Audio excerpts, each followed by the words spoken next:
Nguifweni Dipanda Dianzole Bana Bilaka Bana Mvuluzi Kimbangu Babundi Bitumba Tolongi Dipanda Yango Bongele Meso Kimbangu, un certain dimanche, les blancs les trouvent. Kimbangu, allez prends le balai et nettoie ici. Tu ne vas pas de saleté? Kimbangu dit que dimanche, moi je ne peux pas travailler dimanche. Et là, tu n'as pas à nous imposer. Nègre. Allez vite, prends le balai. Papa Simon Kimbangu prend le balai.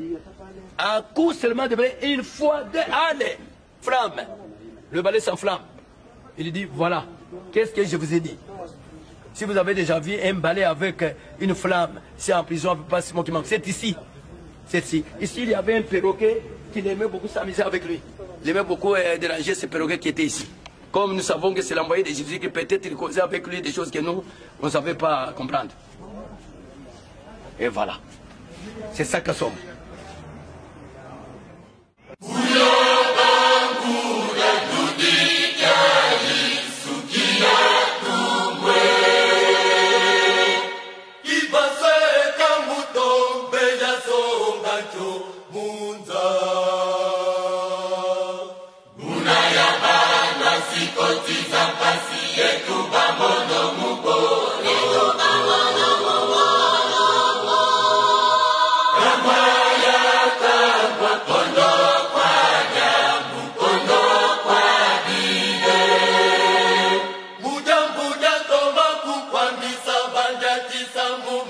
Quand on l'a amené là-bas, les prêtres l'ont suivi. Un prêtre l'a suivi pour dire, tu m'as accepté qu'on administre les derniers sacrements d'extrême onction pour que vous alliez rencontrer Jésus. Sinon, si tu meurs comme ça, tu ne verras pas Jésus. Kimbangu pour lui répondre aussi avec une question. Êtes-vous un véritable serviteur de Dieu? Oui, dit le prêtre. Si tu l'es, alors dis-moi les jours que je vais mourir, l'heure, date, mois et année. Oh, le type s'exclame. Comment ça? Comment? Personne ne peut connaître la date de la mort de quelqu'un. Même les gens du ciel ne connaissent pas. Seul Dieu qui connaît ça. Il dit, oh voilà, ce que je vous ai dit, vous n'êtes pas les véritables serviteurs de Dieu. Moi-même, je sais la date, les jours, les mois, l'année, l'heure même. Je sais. C'est alors que l'appellera papa Sogobanga pour lui dire que Sogobanga, viens. Je vais te dire quel jour je vais mourir. Je mourrai le 12 octobre, cette année 51, à 15 h, un vendredi. Mais ne dites à personne, jusqu'à ce que cela se réalise. Alors vous allez témoigner. Ya catholique na zali ngombe pesi mazali mokongo na ibi ko global kambo elukutate o na mwana kina miso sikawa abenginga numero 1 arbi mwana ngai pomikesi tuli anga na ba mindele eloko nini ba yiko salawa ngana lingina na treme na ya na de kapona arbi na ngai tika maluba nini alingi balingi koloba na koloba na bango panda na yo treme na yo bo simo numero 1 maluba na ye Atuni Marcel Casimir Atuni Albi yo na sango na yo bino ye ko sala nini Marcel Casimir motabongola gi malo Albi to yo ko pesa yo mafuta masuka poza na malade Simon numéro 1 alobi na bango albi tala na ko pesa bino apiso moko so ko bino yebi di kambo wana ngana bondima ko pesa ningai mafuta. Voilà, cellule de 10 ans. Après avoir constaté que Kimbangu n'était pas agressif là-bas, on va maintenant les transférer ici. Ici, il va faire 10 ans. Maintenant, jusqu'au 4 octobre. Le 4 octobre 1951. Alors, on les trouva très tôt matin, assis là-bas. Et les soldats de garde ainsi que les prisonniers qui étaient là, disent, mais quelqu'un qui est là-bas assis la nuit ici, c'est qui? Les soldats ont regardé. Ils sont venus tout près. On a trouvé que c'était Kimbangu. Vite, ils sont allés dire au directeur des prisons, M. Sylvestre qui était là-bas, qu'on s'y nommait Kassombo. Allez voir Kimbangu est à l'extérieur. Cet homme ne veut-il pas fuir? Il est venu vite, avec peur. Quand il a vu Kimbangu à l'extérieur, Kimbangu rentrez dans les cachots, rentrez vite, sinon la Belgique, c'est la France, moi je vais mourir. On va voir comme si j'ai comploté pour vous faire fuir. C'est alors que Kimbangu lui répondra que je ne rentrerai plus au cachot. Désormais, c'est terminé. Mon cachot est terminé. j'ai été condamné à Tisseville le 3 octobre 1921 au tribunal de Tisseville. Hier, le 3 octobre 51, c'est-à-dire j'ai accompli 30 ans, comme convenu avec le Seigneur Jésus-Christ qui m'a dit accepter de faire 30 ans de peine. Hier, j'ai complété 30 ans et aujourd'hui, terminer ma prison a pris fin. Et c'est fini. C'était ici alors. Oui, c'est nous qui avons fait ici. Il était assis ici. Il était assis ici. C'est si on l'avait trouvé assis très tôt matin. Et maintenant, les Blancs disent, oh, Kimbangu, il n'a plus parlé. Quand on lui posait encore des questions, il ne savait plus parler. On s'approche maintenant tout près pour voir. Tiens, il est malade ou quoi? On regarde, ah, nous voyons les coups gonflés. Il est malade, il est malade. Amenez-le maintenant à l'hôpital Saint-Doué.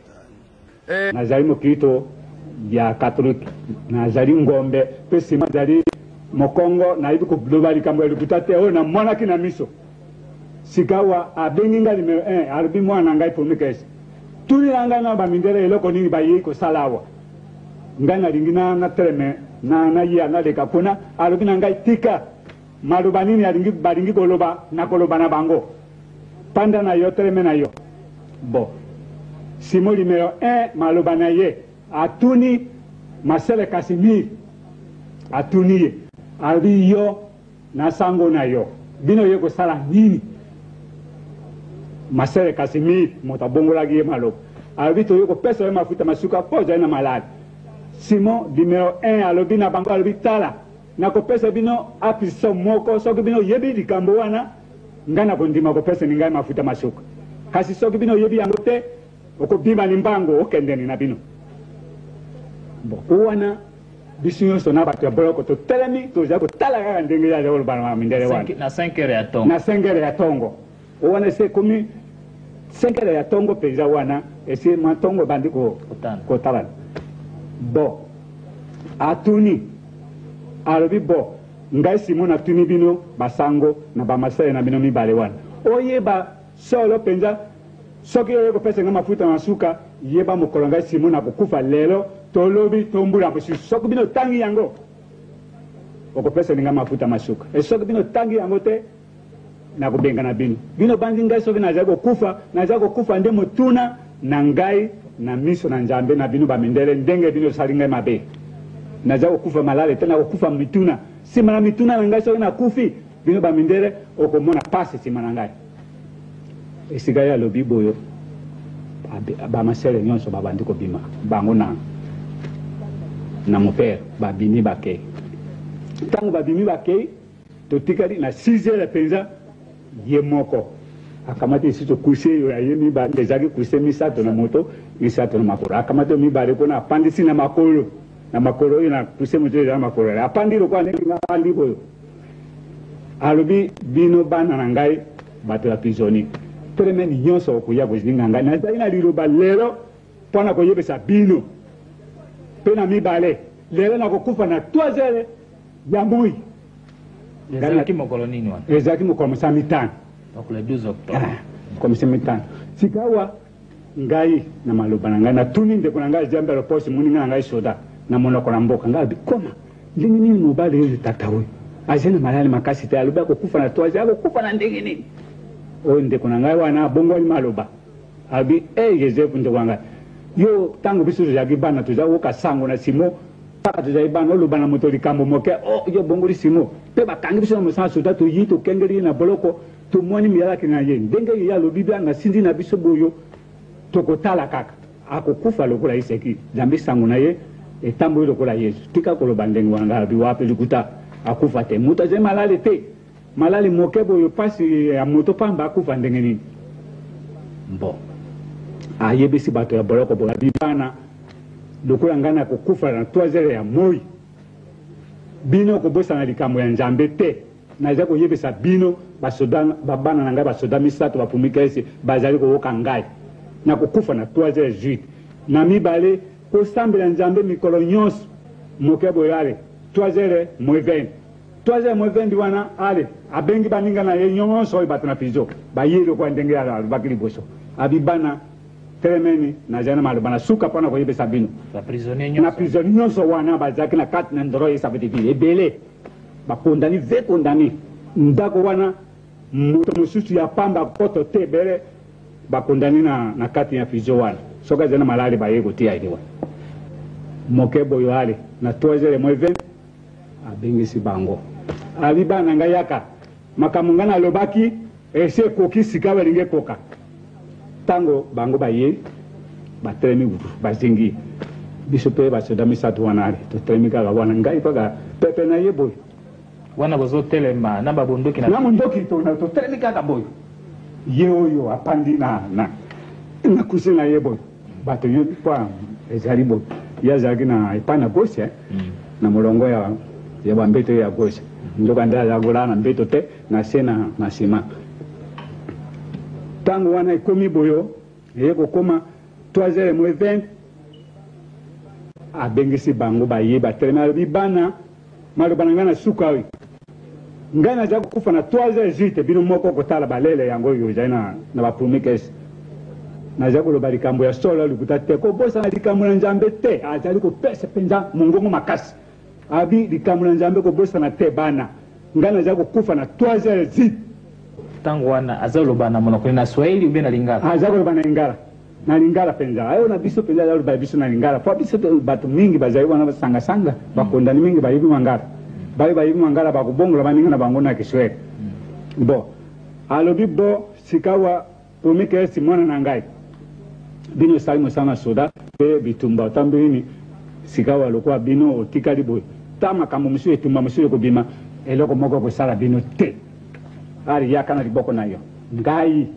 isa kwa bango na kamati liboko na ngai numero 1 na droite na pesi ya boki soi wana mbala mibale abengi malengo kamini o muninga na ngai wana pomike es malengo kamini aboki soi mbala mibale ezembe lo posi ndenge moko sisi bo komi 3h08 abengi paka kusina ye wana na moto mibale moko tika iko na bakezi likolo na ye mosusu tango bakezi wana alobi bana tika malamu mbote ngai nasia ke na ngai lokwa ndenge ngai na lobaki na bino nako kufa yo na kufi ezai motuna na ngana miso amindere akamati liboko na ye na mbade atuti wana panje na ki mbala moko ajongezi atuti 3 ona gosi ndenge moko dokora mbala 6 amoni paka akweli kolona matala na yewana kopema te nini te okura moto akufi te alali kaka ndenge wana donc asali matata te lokoma matata ta mokete tango ta pika kaboyo nye makare kare nye wana ngana lobi exemple poste exemple poste alobi moni likamongana lobaki na yo tala ngati na lobi likambo te na kamati telefoni wana tozali telefoni misato na kati na ndoro wana ngai numero 1 telefoni na ngai numero 2 telefoni na ye na kati oyo asuka kona na kamati na ngai na tuni na digitere mose kasombo oyo digitere ya ndoro na lobi kasombo yaka noki sima kufia na 3h08 mondere wana ya simo nani ya pizo wana mose kasombo alobi promika se dalo balikambo solo na alobi ya solo yaka noki alobi kutanga alobi solo penza moke boyo yepe na kaye na voiture na ya komi kuna na porte kuna atiki voiture ya koti tango akoti kuna akeko kamata munganga major oyibi kombo ya munganga wana baza kubenga mongombe peye alongola ki paka pale na kisasa tango yango ayebi nano Kiswahili malamu te aza kuluba paka mangala munganga yango awa nyonso matiti kaka molai boy baye na bango mibali baye batelemi liboso na simo tete eloko moko basimbi nzoto na ye nano ezali te sika moke oyo masere oyo ayaki na sango bango nyonso mibale masere kasimi na ye bakata ibe balandi bango batali simo alandi boye te bandi koluka monoko na mboka tetete ndenge ngai na kote awa nano bafuki te ale monganga major babimi bango nyonso bakei na biro na ye mpo biro na ye ezalaki mpaka na kati na hopital bakei kotelefone kuna tango batelefoni kuna baminde na soda basopani bademitatere baminde ya mboka basopani kuna baye batundu mpenza nsima na biso boye babandi koloba te monoko na bango na frama moto moko asimbi nano ye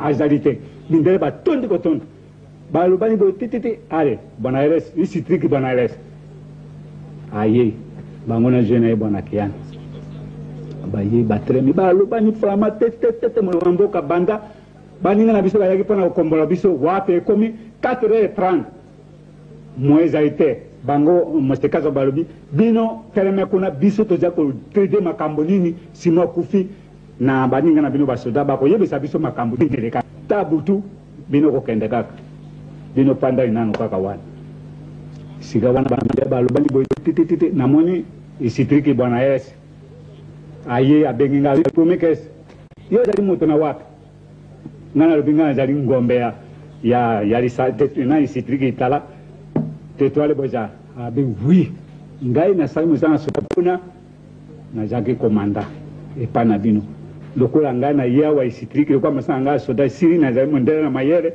balobi yo zali mayere zali isitriki yawa ngana yebina ngaki soelete na tuni yo moto na mangala penza po ngana pani na mboka na bino oyebisa ngai eloko nini tango sima kufaki maloba nini alobaki na bato mwana na ngai nalobi na yo Buenos Aires atremi ale bwana kiana oyo aziona azaki na boku boto na azaki koloba makambo moko na mondere wana isitriki wana Buenos Aires bazali kokoma na mukanda moko na bandi baka lokola ndenge sangwa yaki kopesa mafuta masuka na ndenge maloba ya lobaki na ndenge abimisi bango na ndenge yo abengaki bato boloko na ndenge ya sagi biso makambo nyonso tu na yebisi nyonso bazali kotandikana na mukanda te na suke zinga alobi tala yo zali isitriki maloba sima alobaki na yebi kolekeza te nga nazali mokrito lokola suka na maloba na ye alobaki yango soki lukuta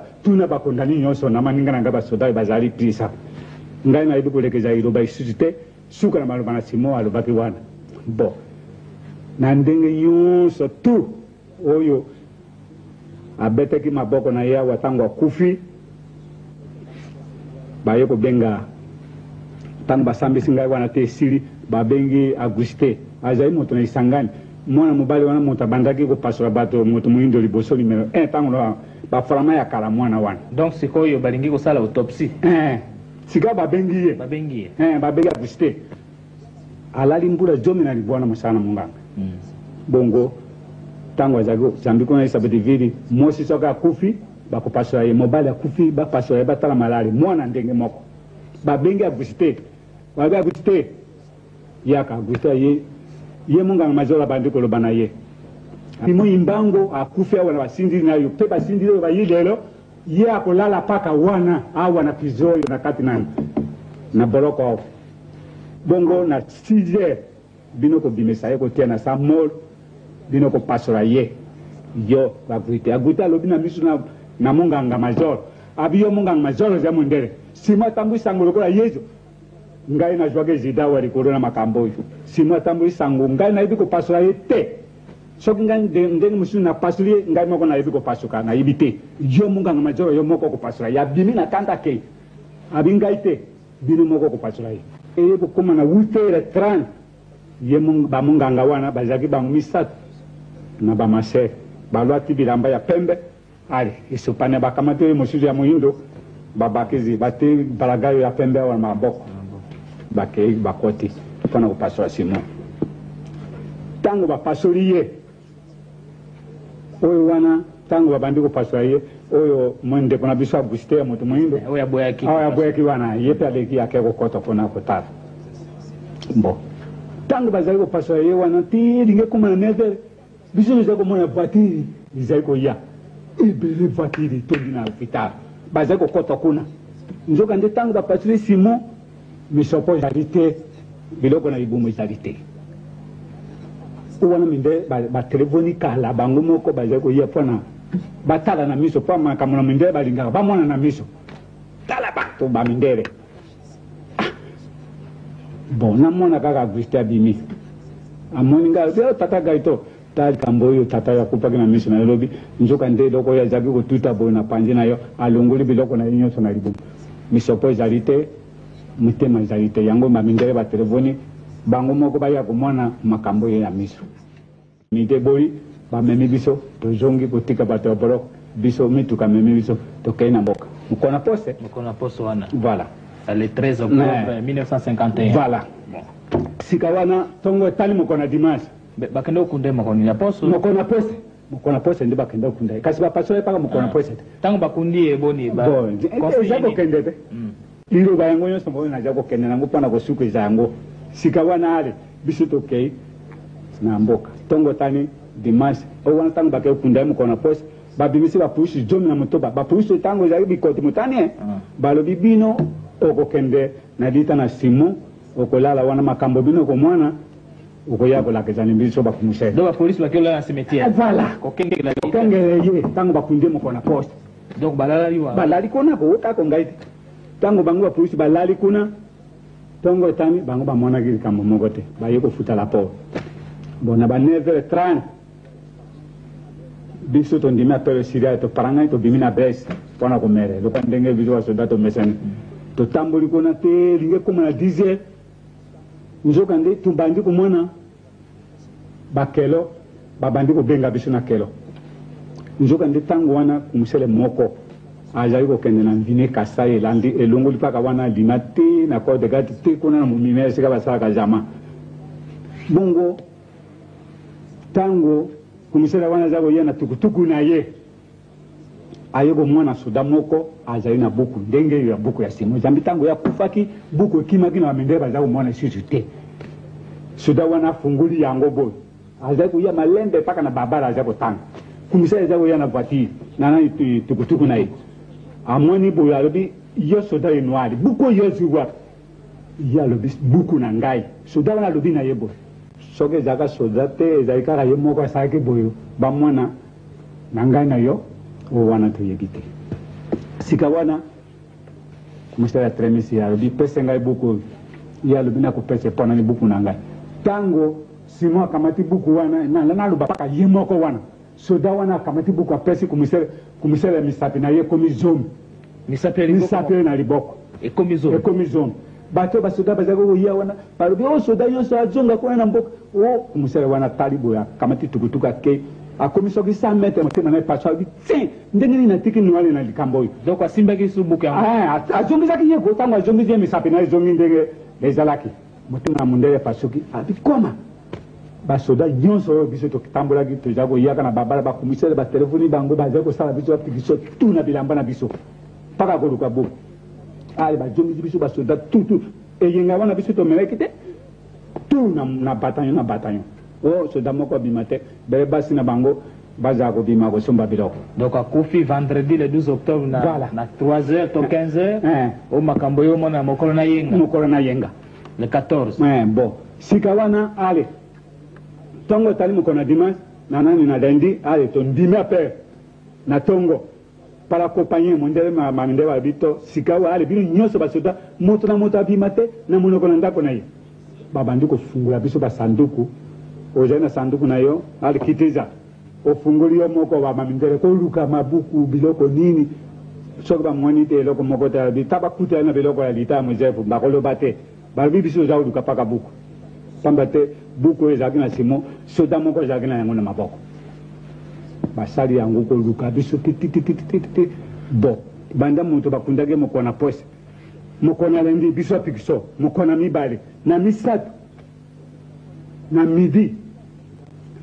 na midi tigala molongo ya wana kisasa oza koyoka ngai nazoyoka tigala molongo ya na kisasa balobi o tika konyokoni basoda kuna na isave de ville pamba moto wana tomoni ye na hotel ingénieur wana midi simon limbango bamoni ye na hotel apandi ale bamindele bapara compagnie babandi koyebisa biso balobi makambo wana esili moto wana tolukaki makambo na ye basi ayebi makambo na ye kuna na isave de ville na leopoldville batindili biso tegala mwawa bakosalisa basoda biso te ezalaki mpaka ye moko asalaki makambo na ye wana ezali abalukaki ndenge soda asali makambo na ye batata na bamama na poko wana na le 12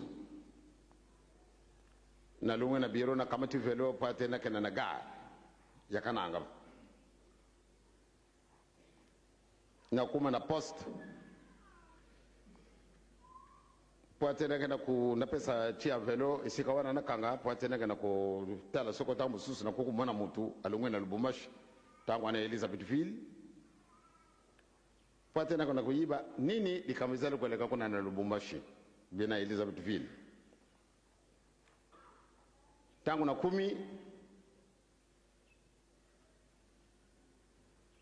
na kiti na velo à peine po atena kana isika kuna na train mo pepe moko yeli ngana pwesi ngana babele e namoni tata moko wasibi velo lituna na ye okay kutona papa kubanga na yete akama tuvelo na ngai ngape na tuni kasi yo nani na 10 na 13 je semana tali la voiture tata moko avwandi abe Joseph oyo kutuna sangwa tata na yo kubanga na yote azali na ye tre ya ngwana keyi ndenge ni wana bo ngampenda kama tinzila na ye kulubala mama makama na moni sepesi ngaite ndenge mama asia ibaki soko ni kama ndenge toke kubondela nazali kuzila kaka tele talo banangai tata no ya kofi kasi le 12 jusqu'au 24 le 24 wana tongo wana na ibite soko loko nini ngana aliaki na kaina na bureau na moni gouverneur aye na kaina tela mi liboso na ye na lubi bien yo zali asasa belena de lubawana lubaki na gouverneur penye alinganga mingi ayibaka ba secret na bisu mingi tango na luminde ya zali ya sasa alors na moninde atali ngambiso makasi ngape matali ngiso makasi ale solo na lubaka na yema kambuwana ikukake kulubamba na mukunji wana te pamba tena tango na soko lubinde ngora bake kupandre yo ye kadisime Joseph de Kamunini alubi tata na ngai yazali wapi tata na yo yazali na ye kuna na Elizabethville alubi che binu buzali yo samira kate yo lobaka yo zali catholique 100% catholique 100% mundimi na binu lukuta solo na lobaka na makamba be soko zala ki mundimi papa kofi depuis le 12 okulobala ngai te na sala kana mpe mukolo na mukolo yo koko ko ignore de kamandenga wana te penya tangu wana monine ndenge na choli ye vraiment siliki alivitela mawana na kupesa telefoni sikasika na kolege na ngai ocho soko na ukiete ya kufite antuka ngai na yo na yibite ndenge ndikamuna kusala okusala ngapeli kamute ngai nazali ebongo soko okini okufi ngana kusala nini tangu na kitisiton mwana oya lubaka ngani kama ti telefone ngape na telami noki bapesi message solo c'est moi qui mbango kufaki banda le 12 octobre alors gouverneur général lubaki na lubana yo tempo na nini yo linga ka Joseph Mingo de père ko lubana yesangwana ayeya tango yo bango mi bale ba kamatani malgré deux collègues de l'école ba kamatani na téléphone vraiment alubaki na ye de bon le gouverneur général pe azali collègue de l'école ngai na ye lelo to kokuta na pe na téléphone soko zalaki ntango yo nde ba fio yaka vitesse ndenge boye na ibite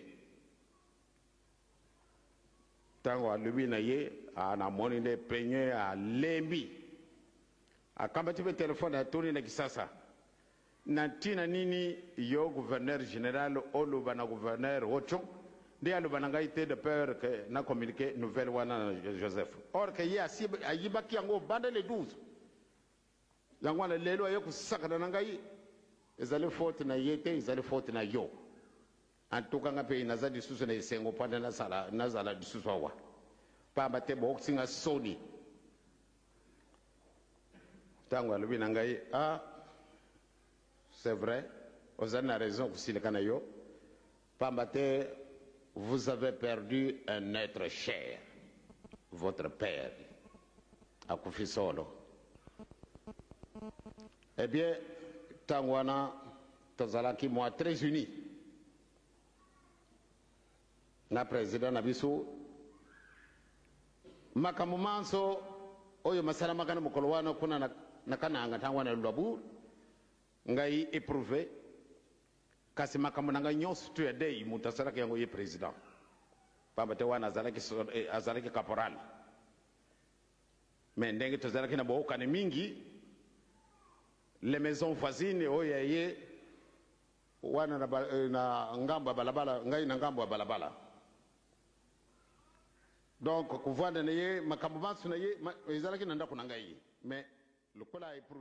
l'endroit que vous voyez là-bas, en cercle là-bas, c'est là où les prisonniers recevaient chaque matin les coups de fouet autour du mât des drapeaux que vous voyez.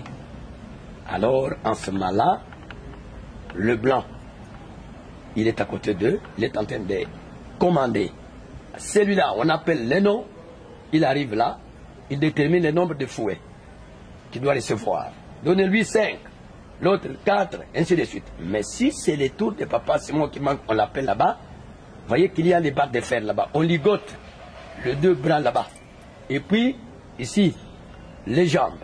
Alors, les soldats commencent à donner, par 2 mouvements, on compte pour lui un coup. Il faut pour cela 120 coups de fouet. Ce qui veut dire 200, 240.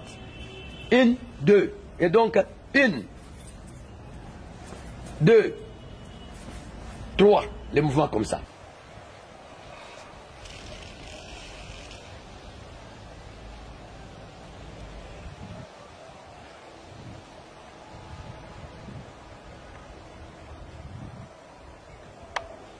Ces lieux, c'est un puits de torture.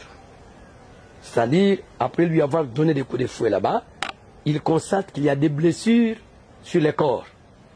Il y a des gerçures. Eh bien, on doit maintenant l'acheminer ici, le plonger dans ces puits où ils avaient déjà mis de l'acide. Il y avait un robinet. Quand ils ouvrent là-bas, eh bien, le puits est rempli d'eau, eau mélangée avec de l'acide. C'est dans les soucis de l'achever immédiatement. L'achever immédiatement.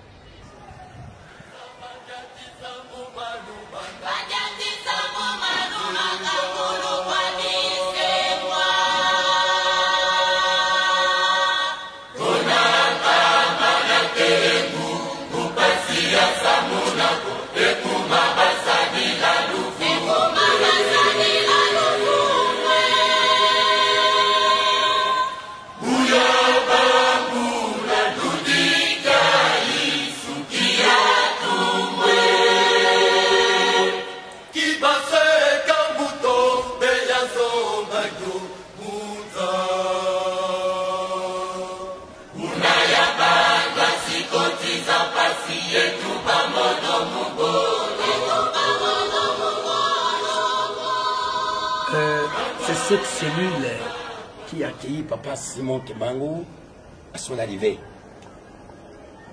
Il ne fera que 7 jours dedans.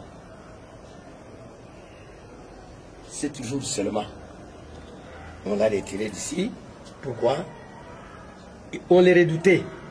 Comme quoi, il peut fuir. Selon eux, il peut fuir. Comme ils voyaient ici ouvert, il n'y a pas quelque chose qui peut l'empêcher. Alors ils disent non, non, non. Comme ici, le ciel ouvert comme ça, alors il y a risque de les trouver déjà partis un jour. Alors comme ça, il faut l'enlever. Et c'est quelque chose porte le numéro 87.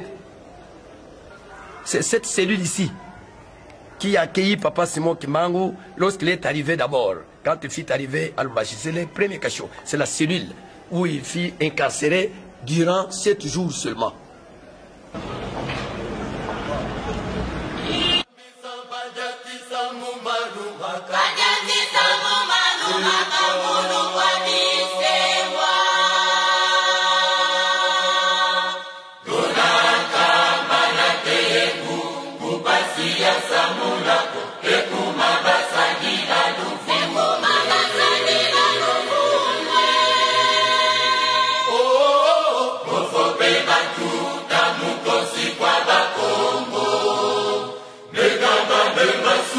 Buka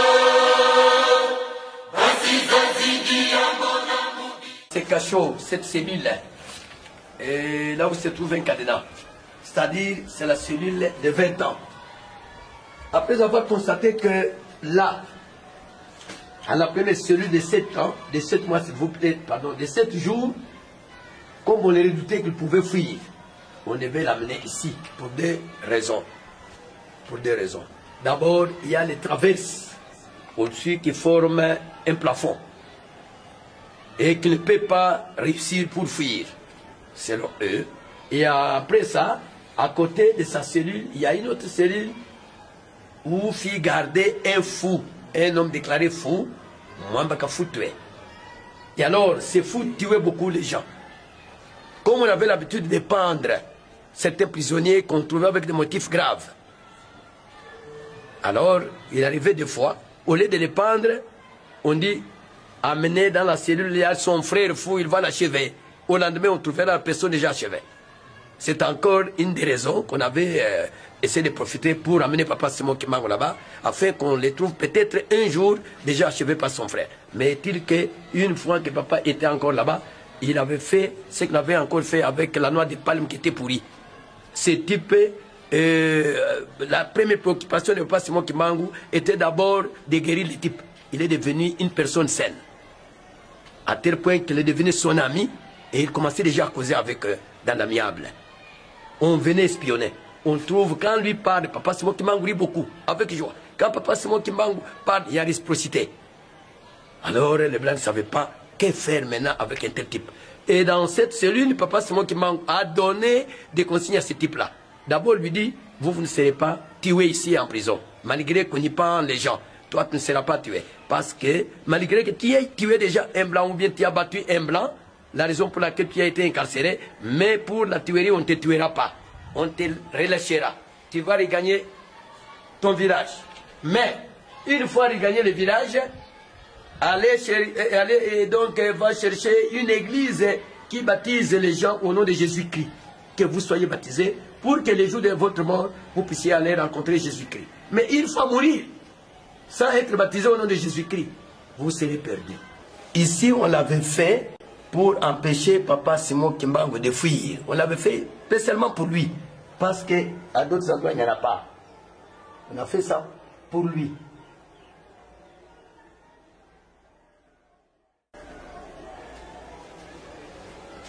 C'est à cet endroit ici, Papa Simon Kimbangu, quand il y a une récréation, quand il y a un temps de repos, il aimait se retirer vers ici. Et lorsqu'il arrive ici, tous les prisonniers les suivent. Ils commencent à lui poser des questions. Kimbangu, mais dites-moi d'abord, est-ce que moi je vais sortir de la prison ou bien je mourrai ici? Il y a à certaines personnes, leur dit, toi, non, toi tu ne vas pas sortir. Toi d'ailleurs, on va te prendre ici. Hein? En ce moment-là, les types sautent vraiment de méchanceté là-bas. Toi, qu'est-ce que tu me fais, que tu cherches de moi? Hein? Tu es sorcier ou quoi? Non, toi tu as dit que je te dise ce qu'il y a comme sort. C'est ce que je t'ai dit. Et l'autre qui dit, mais alors moi, regarde d'abord moi. Papa Simon Kimbangu regarde, il lui dit, mais toi, d'ailleurs demain tu sors.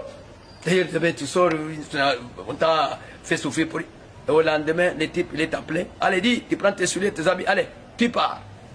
C'est ici. Et c'est ici où papa prophétisera maintenant l'avenir de ce pays. C'est ainsi que papa, Kansomba, quand il est arrivé ici, il causait avec Simon Kimbangu en disant que je suis votre frère, je suis venu vous saluer, ainsi de suite. Il lui a dévoilé tout. Écoutez, dans 16 ans, c'était en 1944, papa Simon Kimbangu lui dit que dans 16 ans, ce pays va accéder à la souveraineté. Tout ce que vous voyez ici, ignominière, tout ça, ça restera dans les mains des Congolais.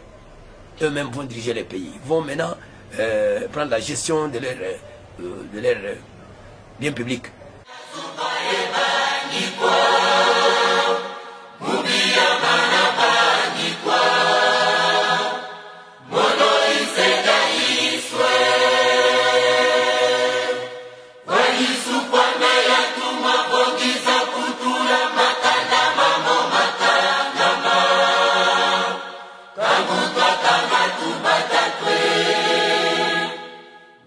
L'endroit où nous nous trouvons présentement, il y avait une cuisine. Il y avait une cuisine ici. Lorsque papa Simon Kimbangu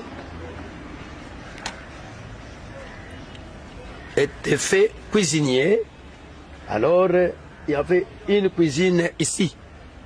Il préparait la nourriture des prisonniers. Et là-bas, il y avait un magasin de vivres, là-bas. Il y avait un magasin de vivres. Et à cet même endroit, papa Simon Kimbangu, toutefois, après avoir travaillé la cuisine, au lieu de manger avec les autres, lui disait qu'il a sa nourriture à lui. Alors, la nourriture descendait du ciel, à cet endroit-ci. La nourriture descendait du ciel. C'est ce que papa Simon Kimbangu prenait. J'ai eu le témoignage d'un type qui était soldat, parmi ceux qui gardaient papa Simon Kimbangu en prison. Je l'ai trouvé dans les territoires de Kapanga. Qui s'appelait? En tout cas, excusez-moi, je n'ai pas fait l'attention pour connaître le nom. Je l'avais fait venir quand nous sommes allés en tournée là-bas. Lorsque j'étais passé des districts, on m'a dit qu'il y a un type parmi lesquels, enfin, papa Simon Kimbangu vivait avec en prison, mais n'était pas prisonnier, lui était soldat, parmi ceux qui les gardaient. Je l'ai appelé. Est-ce que vous avez vu Kimbangu? Oui, papa m'a-t-il dit. Cet homme-là, c'est Dieu. On dit, oui, mais tiens, comme vous reconnaissez que les dieux, est-ce que vous priez avec nous dans l'église kimbanguiste? Non, papa, mais vous savez, le problème des dieux, c'est difficile. Je vous dis, au vu de ce que je voyais faire, c'est papa. Et notre type de la terre, de notre corps ici, ne peut pas le faire. Bana Bilaka, Bana Mvuluzi Kimbangu. Mabundi, Bitumba, Tolongi. Dipanda Yango, Bongele Meso, Mwene.